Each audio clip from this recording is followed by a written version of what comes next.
വിശുദ്ധ പാസ്കൽ ബൈലോൺ. ദിവ്യകാരുണ്യ കോൺഗ്രസുകളുടെ മധ്യസ്ഥനായ വിശുദ്ധ പാസ്കൽ സ്പെയിനിൽ ജനിച്ചു.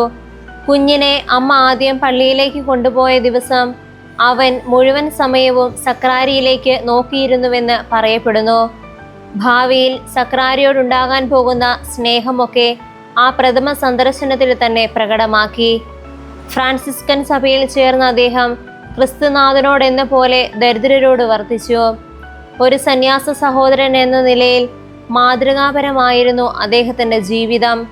മറ്റുള്ളവരോട് പാസ്കൽ മധുരമായി പെരുമാറും. ദിവ്യകാരുണ്യ ഭക്തിയിൽ ആഴപ്പെട്ടിരുന്നു അദ്ദേഹം. സക്രാരിയുടെ മുൻപിൽ പലപ്പോഴും അദ്ദേഹത്തെ സമാധിയിലാണ് ദർശിച്ചിരുന്നത്. 1592 പെന്തക്കുസ്താ ദിവസം ആശ്രമത്തിലെ പ്രധാന ദിവ്യപൂജയുടെ സമയത്ത് തിരുവോസ്തി ഉയർത്തിയ വേളയിൽ ആ ദിവ്യബലിയോട് ചേർന്ന് പാസ്കലിൻ്റെ ആത്മാവും സ്വർഗത്തിലേക്ക് ഉയർന്നു.